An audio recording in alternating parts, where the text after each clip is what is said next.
This is Casey McBride with the NationalCrimeSyndicate.com. I'm also with the Classic Gangster Society Facebook page and Uncle Frank's Place on Facebook as well. Most recently, I got FrankCostelloHistory.com going. It's a work in progress, but keep up with that, and you'll see new things every week that I'm going to be putting up there for probably quite a while until it's done. With us tonight, we are very excited to have our first guest on the show, and this guest's going to be a hard one to top. So, this is a man is an author. He's written the President Street Boys, Growing Up Mafia, Lying in the Basement, Manhattan Gangsters, which I just recently read and liked a lot, and also Brooklyn, 70 Square Miles of Blood and Balls. Now, there's a great title for you right there, if I've ever heard one for a book. He's also the man behind Mob Candy Magazine. We got Frank DiMatteo with us tonight. How are you doing tonight, Frank? I'm doing good, Casey. How are you? I'm doing great. Really appreciate you being here with us tonight.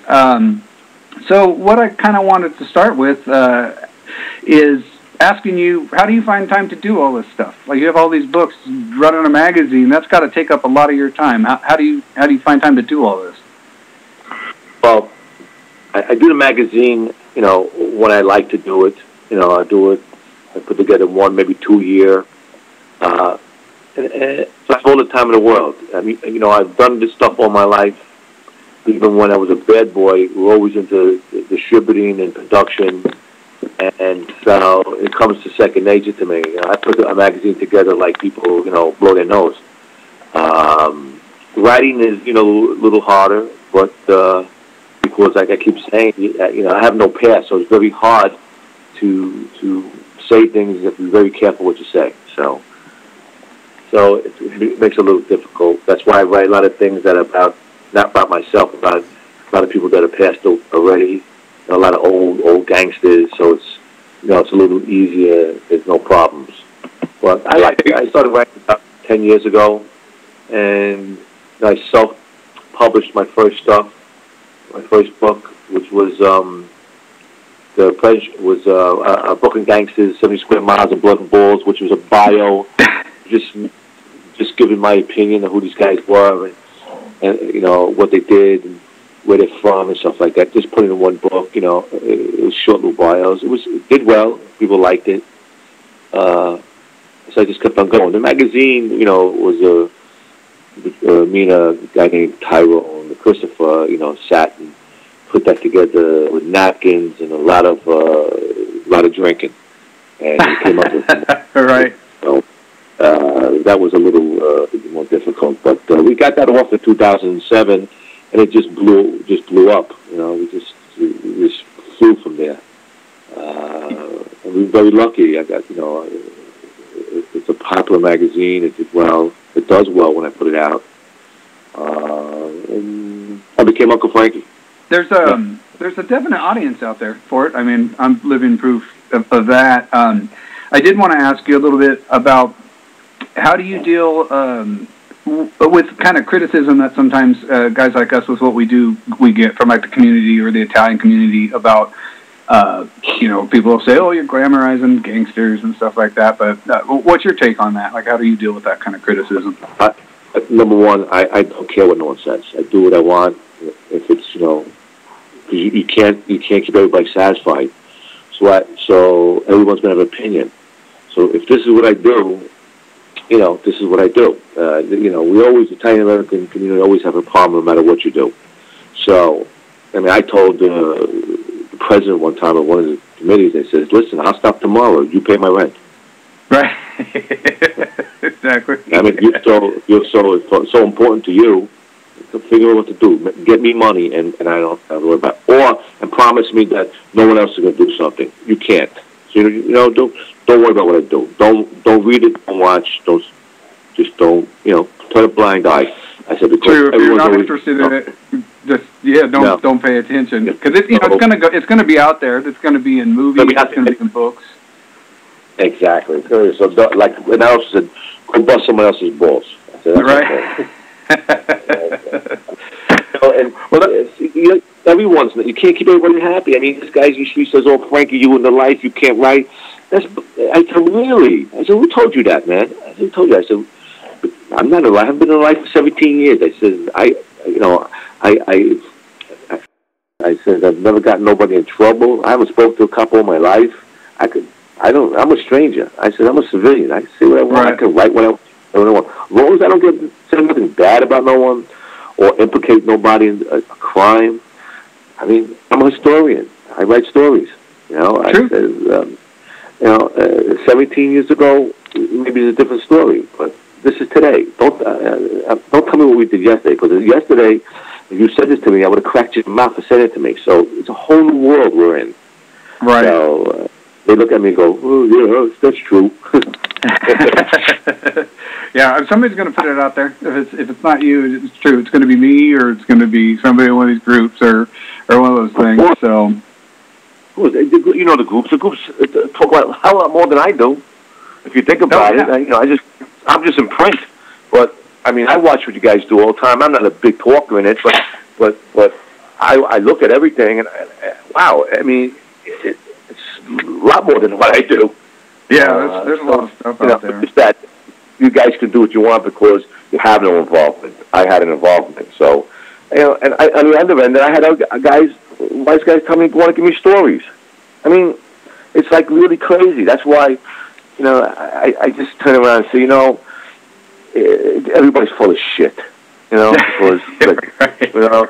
One guy doesn't like you doing it. The next guy wants to give you stories. One guy wants to give you money. The other guy wants to shoot you. What the hell? Exactly. I mean, you go out of your mind if you just go with everybody bullshit. So I do. I just function every day, do what I have to do. Whatever comes. Even with other people, there's stalkers. I got stalkers. There's people bothering here, there. There's a million things going on. What do? I'm in the same place. People can find me for all my life. I'll be 62 years old. I haven't done nothing different. So I just go with every day because every day is something new, more bullshit somewhere. So it keeps us alive. It keeps us going.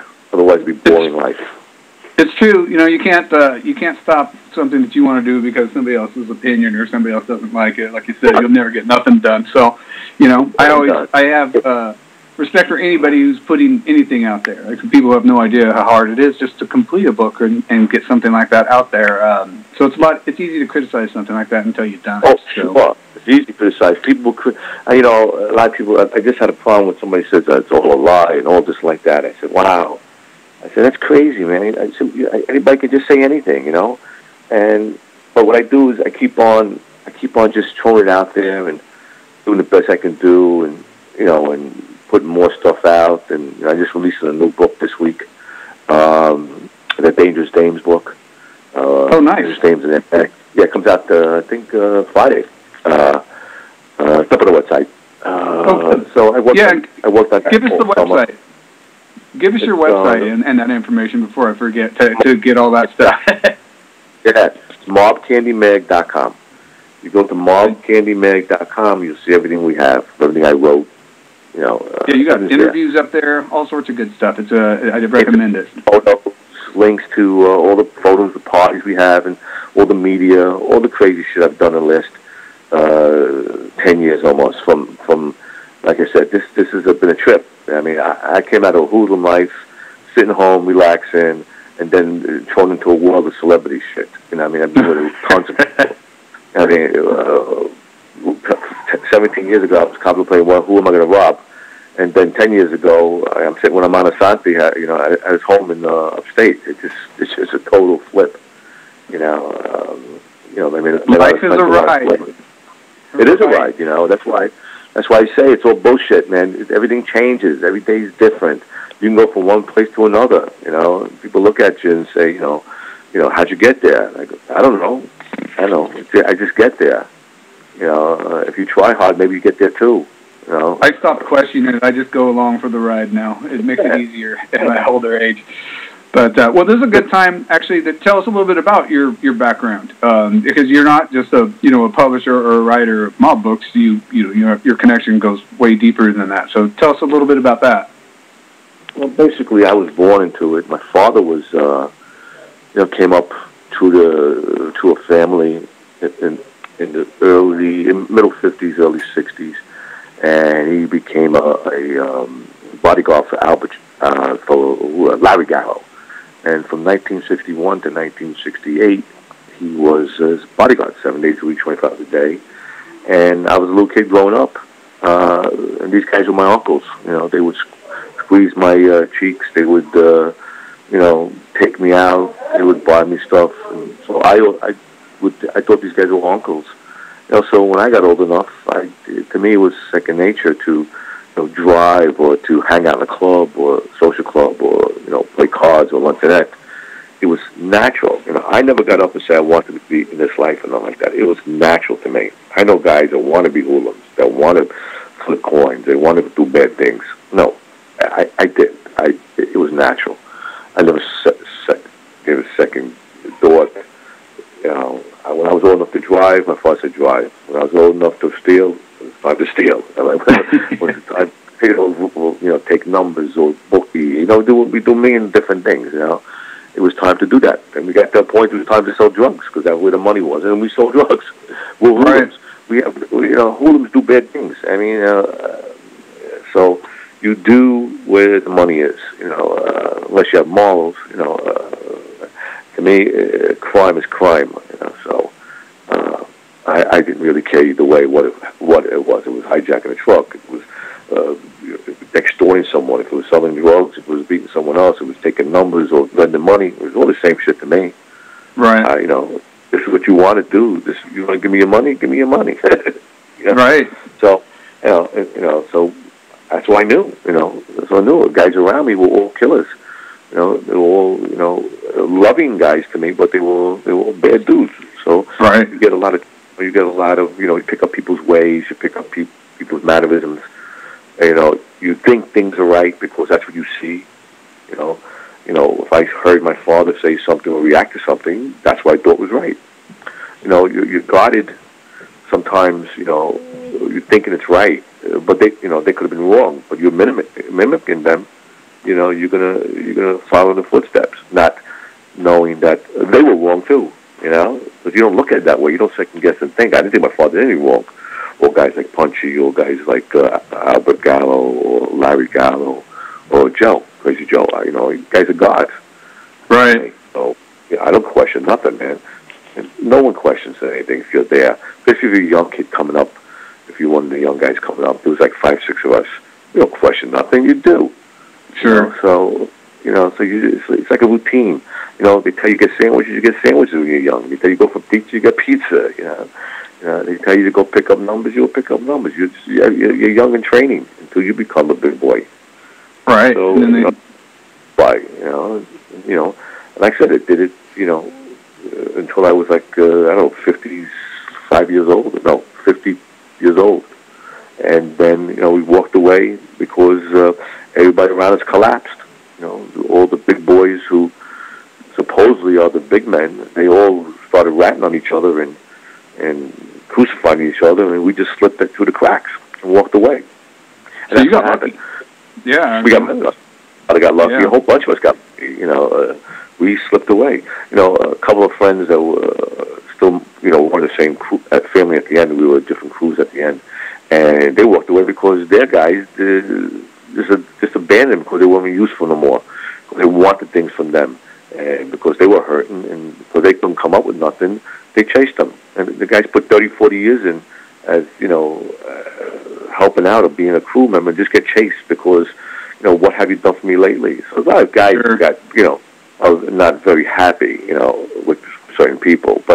And they walked away too. I got a couple of friends. My friend Gumbadil, he's a hard-working guy now the last 17 years. There's a few people, do we choose to go? No.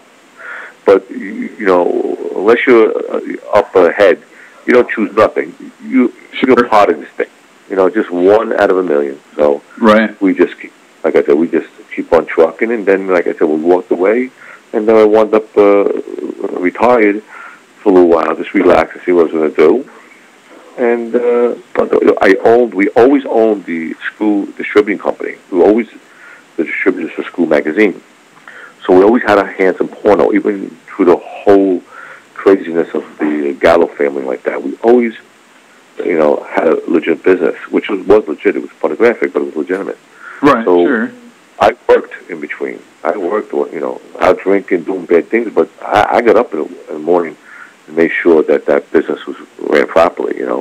For years I went out myself and did it, and that collapsed in 2004 when Giuliani closed everything down. But it went from 1970 to 2004. Sure. So we had a great ride. We always made money, and I always worked. And it turned out to be useful later. Look at you. You learned what you learned how to do. So I learned how to do it. I learned how to distribute it. I learned how to do production. I mean, my first thing I've done was a magazine called Sex and the City. It was before the movie came out or the series came out. I did about 2 years. I did that from soup to nuts, as far as photos, putting everything together. I did editing. I did everything myself.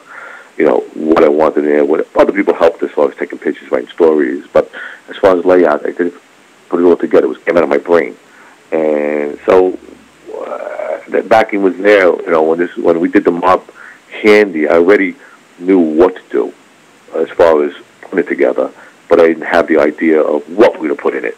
Right. That's when this Tyrone Christopher, sat down and he pulled on me because I was everything I told him was that we couldn't say nothing because everything you can't say nothing. If it's, still good or still new but I said historical we could do it. Historical, that's what you're looking for. He says matter is in historical, what guys like, what guys didn't like, and that's how we started the magazine. What we drank, what we didn't drink, clothing, and that's how the magazine started. And then we threw the stories into some old-time gangsters and some Hot Wheels in there, like everybody liked, and we wanted to, jumping right from day one. It just did well. What helped a lot was the Tiny American Association. When they saw the cover of the magazine before we finished online, they went and protested in City Hall, and they just brought thousands and thousands of fans to the magazine. So I was really lucky. The first issue, we couldn't print enough. Wow. Because of the Tiny American League. I mean, that's good luck. Joe Colombo is rolling over in his grave right now with our show and what we're doing. But, no publicity is bad publicity, like they say. So that's right. If you're not, I mean, you can't wear different hats. That's the problem with Joe Colombo. With two hats, you can't do that. People are not stupid as we think they are. Right. So, me, I don't do no. I'm retired. That's it. I've been out of the life 17 years. If they've got some on me, then they're more than welcome to come knock on my door. They have 17 years to come do so. I'm here. So I can go and write books. I can go. Just gotta watch my P's and Q's. Like I said, there's some things you just got to be careful on. But to get anybody in trouble, I don't ever get nobody in trouble. Not that I know anything, but you still got to be careful. Right.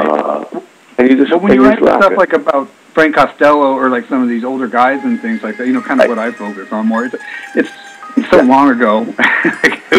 All this stuff is out there anyway. It's so hard to write about Frank. I had lunch with Frank Costello in 1972. Well, we're going to talk about that. That was definitely coming up here, but.